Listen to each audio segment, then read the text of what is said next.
Hello, viewership, and welcome back to Stronghold, the definitive edition, with me, the Bard, trudging across your screen like with the implacability of an armoured foot soldier advance.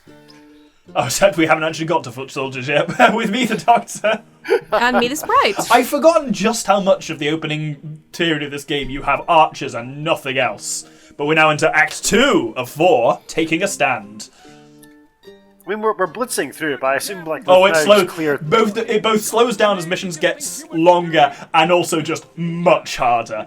The difficulty of this curve is this game's difficulty curve is basically horizontal, then it gets 45 degrees, then it gets vertical. It's real. It takes off.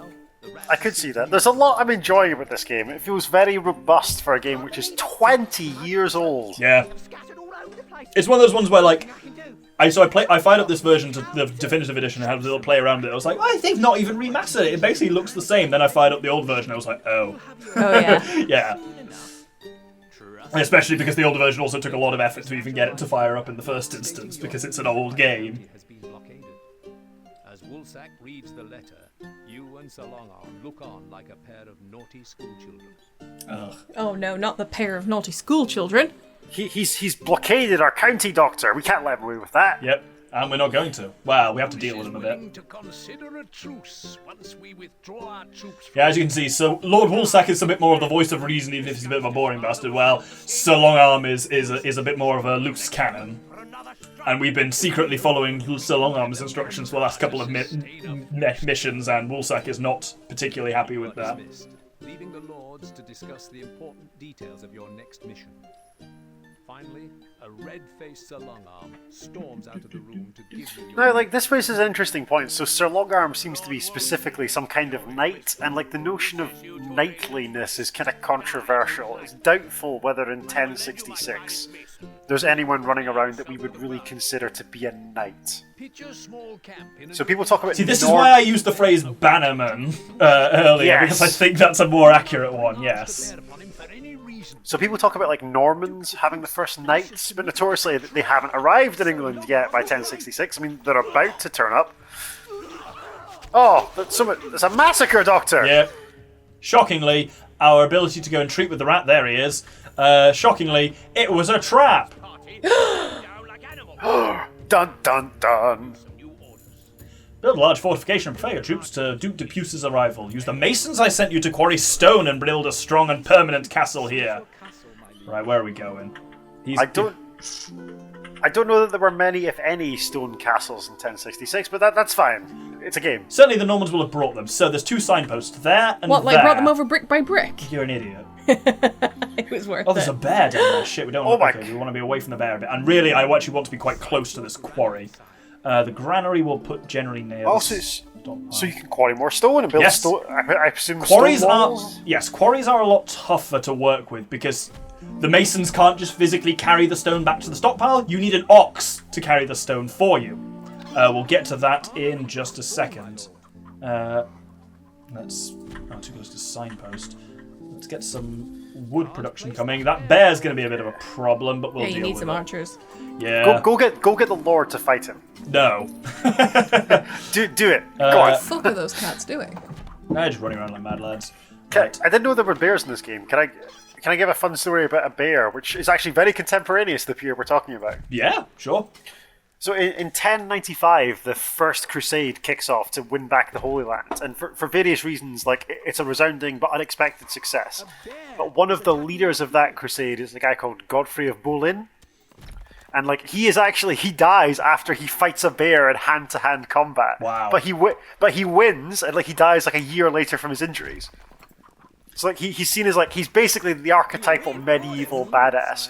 He's out on a scouting mission, and a bear ambushes him and his party. It kills his horse, and he ends up pinned to his horse, but he can't draw his sword. So his squire runs up and fends off the bear, and then collectively they beat it off and kill it.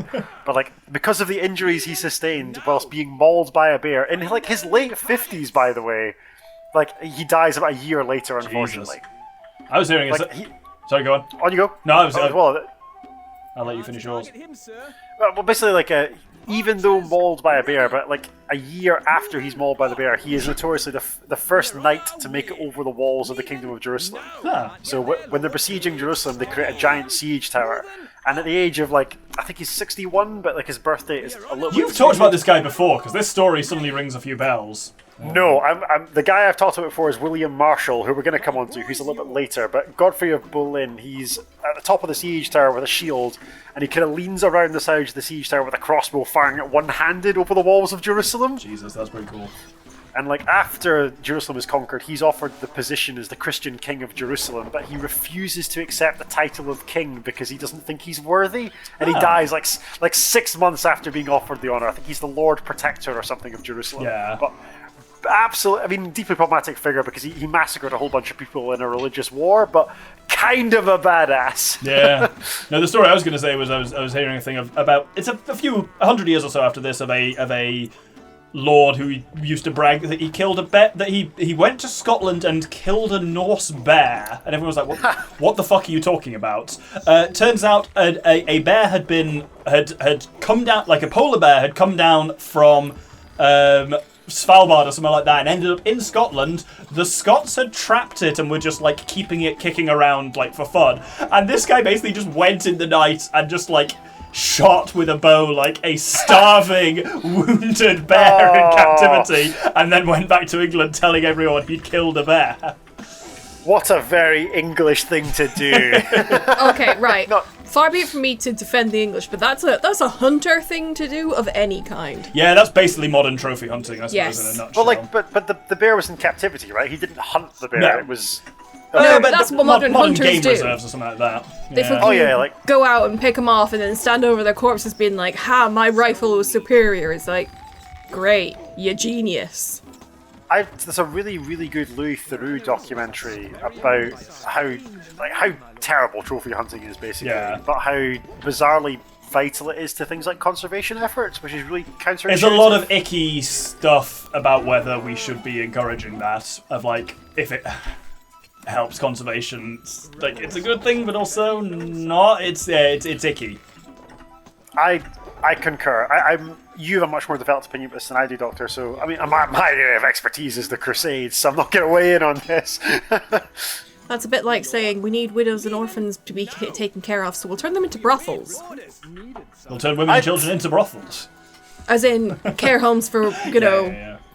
I don't women know, and orphans. I'm just being ridiculous for a change. Never. I believe don't it. think don't think your position is completely unreasonable, to be honest. Right? I don't have a particularly developed opinion about trophy hunting. I think it's bad in principle, but then I think conservation is good, and I can't in the time period we've got to discuss this weigh up those two options and think what's a good solution. Granary stocks are very low, sire. Yeah, I know. All right, I'm working on it. Granary stocks are very low. The scribes things he said, like you will have been on recordings when me and the boy and the dragon have quoted them. You'll occasionally just hear us go, "Wood needed," or something like that, which is just quoting this directly. You notice we have built a little bit of a kind of stone defense. I don't know how good it is, but this is the ox which is taking the stone to and from. So the quarry chisels stone and puts it in this little stockpile here. The ox tender then carries it over to his ox loading platform, and then when he's got 6 little blocks there, he takes it to the stockpile with his ox. But it means you do need both. Can you get some wild. hunters? I've got some hunters. It's just it's Can you slow. get some more? I think I do need some more. Let's put some. Place that there, my lord. This is genuinely a rad little system. I really like this. I thought you would. I've it's been on my list to do with you for. Oh, here we go. I'm actually genuinely having a rad time, not least of all because of your company, but like I just like talking about medieval history and spending time with you. Yeah, I think unfortunately I'm just limited in how much I can contribute because there's so much going on. And I think I was going to check actually if I do have the speed. Okay, yeah. Oh no. What's my speed setting at? Player settings. I mean, honestly, looking. Oh yeah, I've got it on max speed. Yeah. I definitely wouldn't be able to keep track of this. I'd be slowing that down. I know bunch. this game very well, so I can do that. But yes, You're doing very well. the nice thing about Doctor. the stockpile system is you can visually see stuff. That you can see that actually we haven't got much wheat kicking around, but we've actually got an excess of flour. So it actually means to build up our food supplies, we can just quite easily just make more bakeries because we've got tons of flour. Because bakeries are the best. I also like the fact that when you build up against a wall, they like. Oh Put the roof shit! Shit. Oh my god, catapults? Yeah, single catapult, but yes. Can we hit from there? Come on, lads. Yes, you Geordie bastards, get him. Oh, fuck up that catapult. I'll do it. I love that they've got to destroy the catapult with arrows. That's it, fire directly in the wood. Yeah, Don't never mind mind the the men engineers, firing yeah. it. We've nearly got it though, anyway. And realistically, yep, now we're fine. Because the enemies breached the walls. What? Oh shit, they must have just broken through. Yeah, the catapults are the real targets, because, like, realistically, what the fuck are these archers going to do against a wall? Yeah. It's still funny that we've not been able to that catapult was brutally effective. Oh yeah, they are powerful. But they're a big target and they can't move. That's the big thing with them. It's like they can move, but they're not particularly well. They are stuck in place. So Does the game make the important distinction between a catapult and a trebuchet? yes. So trebuchets you have to fully deconstruct in order to move them, and it's an extremely vulnerable process. And it's I rarely use them for that reason, because basically you have to pack them away and then they turn back into a siege engineer. You move the siege engineer where you want and you say sight trebuchet back here, and he rebuilds it. But while they're an engineer and during the building and deconstruction process, they're absurdly exposed. Doctor, get your archers up to the top left. Yeah. It's absurd to me that, like, a society could exist that hadn't mastered stonemasonry but could create a war machine like a catapult. Well, this is us versus the rat, I suppose. Yeah. See, those tents over there are going to be war machines. Because that's how it works. There are some really, really good names for war machines during the Crusades. So there's one that was involved in the siege of Jerusalem that was called the Bad Neighbor, and it was a giant trebuchet, and I was like, that's incredible. Fuck me sideways. Laddermen! Oh, ladders! Oh no! You could be fucked here, Doctor. I could be. I take it if the wall comes down with your men atop it, that's bad news. Yeah, they're basically stuck here.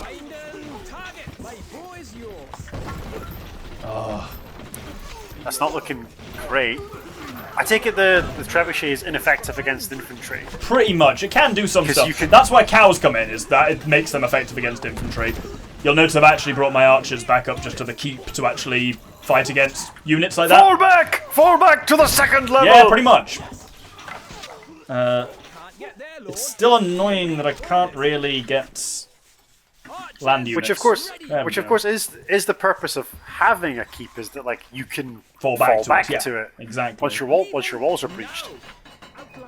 It's actually, like, not, I want to say unheard of, but it's comparatively rare that you can breach the walls with stone throwing weapons alone. So even if you can smash a section of wall down, you've still then got to storm the breach. Yeah. And it's incredibly difficult to storm a fortress under any circumstances. Yeah, I think that's the thing that a lot of media gets wrong, is there's a reason like why we have castles and stuff like that, because they are absurdly defensible. Oh yeah. You notice we're getting a bonus of +2 here for having three different types of food eaten. So our overall popularity is we've got +6 from food, so I'm going to counter that with -6 for taxes. Oh no, not downright cruel taxes, no! We only want high taxes. You psychopath. Excellent. Didn't realise I was living with the Tory government. What do you use the gold for? And, like, notoriously, the Tory government doesn't tax people. Oh right? shit! It taxes poor people. Oh bollocking hell! Whoa! This is Been nice knowing you, Doctor. bad. I think, again, I just want to have everyone back to the keep. I think these walls are just not as good as I thought they were going to be. So gold used for recruiting troops, and some buildings require gold to build them. Like, for example, the Fletcher requires gold. See, that's the thing, we can fight against, like, with our units up in the keep, we can fight against these units fine. It's just like...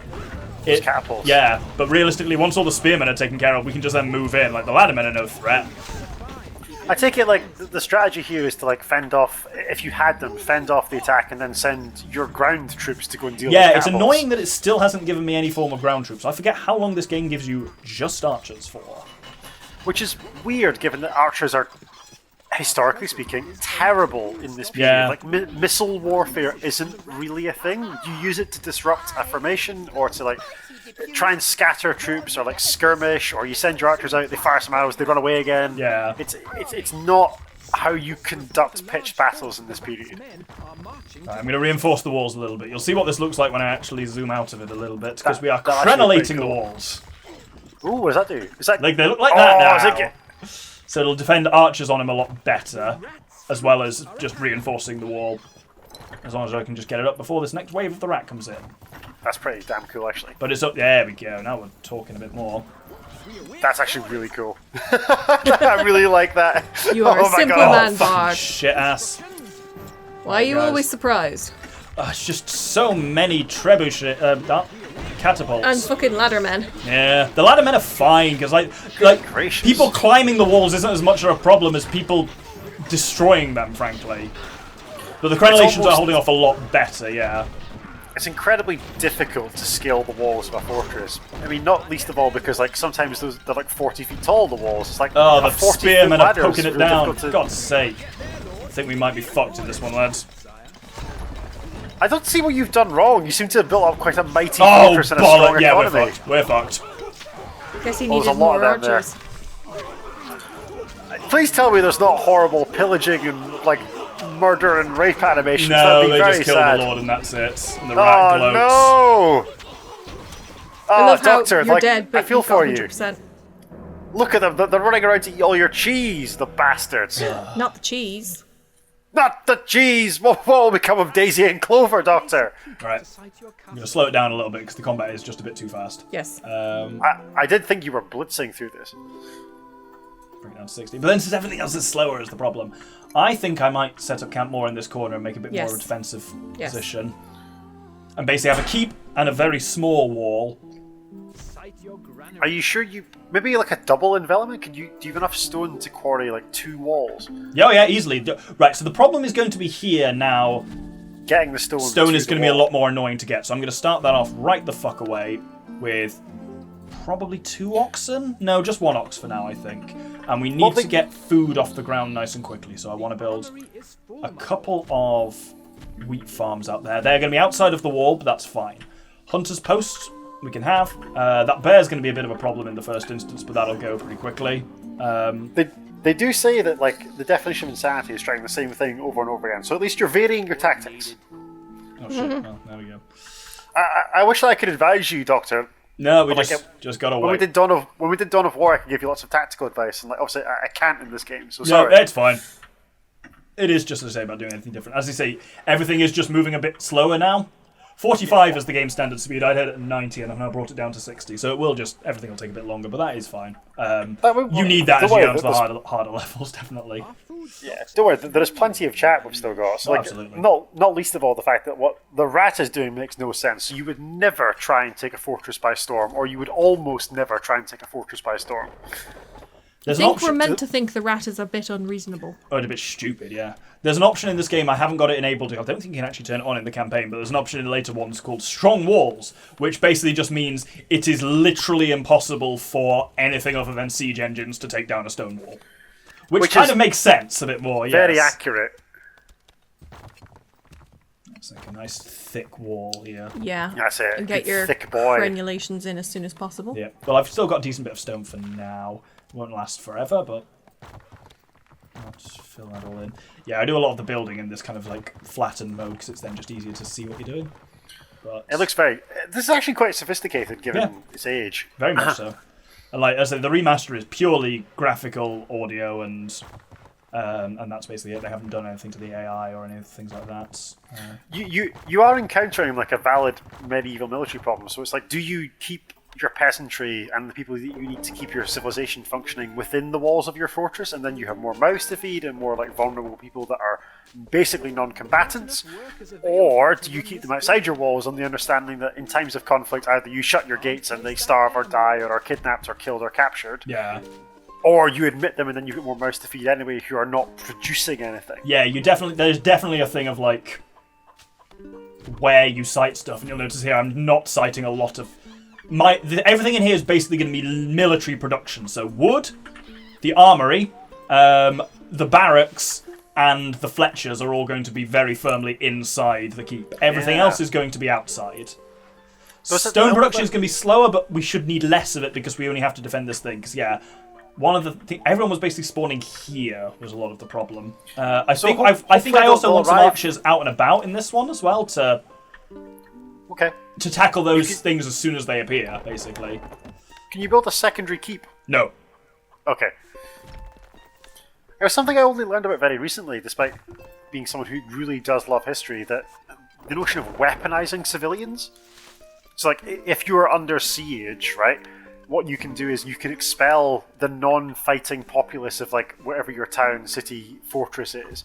You release them to the enemy, and then they've got a choice as to whether they take them in, and they will obviously eat and, like, generally take up resources to care for, or they can execute them or turn them away, but then, like, they lose all moral credibility by, like, executing or refusing to take in what are effectively helpless people. Yeah. Force them to do a war crime. Yeah. There's a really famous example of this when during Caesar's conquest of Gaul, he's besieging a town called Elysium, and he's up against a Gallic warlord called, it's a tremendous name, Vercingetorix. That's great. It's a tremendous name. I like Vercingetorix. So I don't know that he's necessarily a king, but so Vercingetorix releases something like 10,000 women and children on the understanding the Romans will take them in, and it will deplete the Romans' already limited supply pool. But the Romans just don't take them in. So these people have been expelled from the fortress, they stop at the Roman siege lines, and like they just stay there for like a fortnight, and neither side will have them back. It's like in the middle of this like really pitched siege battle, there's a bunch of tens of thousands perhaps, or certainly like thousands of women and children are just kind of in the way, slowly starving to death. Jesus. It's brutal. Like, I mean, this is a video game that we're playing, and it's fun to watch and talk about all these things because historically they're interesting. But siege warfare is horrible. Yeah, well, it's basically just about choking people out, essentially. Yeah, I mean, people die in appalling ways. We await orders. I mean, it's one thing to drop like, I don't know, like it's one thing to drop like a Hellfire missile on somebody because they're dead before they know the Hellfire missiles hit them, but to die over a period of 9 months as your loved ones slowly wither around you from lack of food or like it's a hard thing for a game to capture, but I think this one does capture the problematic elements of how warfare is economic as well, that like having your field destroyed by the enemy is just as problematic as having your military production damaged, because it all links together also does in this. that. Yes, I'm not saying it doesn't. I mean, like, it's also contemporaneous to this period, or most of this period. So during the 100 Years' War, one of the favourite tactics by English armies, because France is massive compared to England, and because they knew that when they invaded France during the 100 Years' War, if they get bogged down in sieges, the French would eventually rally more and more forces and isolate and destroy them. So there's a specific word, I can't remember, which is terrible, but there's a specific French word where, like, they basically just burn the land in a 6-mile radius Like around a scorched the army. earth kind of thing, yeah. Yeah, exactly. So, like, instead of fighting pitched battles, instead of fighting sieges, you just set fire to everything. You kill all the peasantry, you round up and butcher all the livestock, you set fire to the fields, you salt the earth in, like, a 6-mile radius around your path of advance.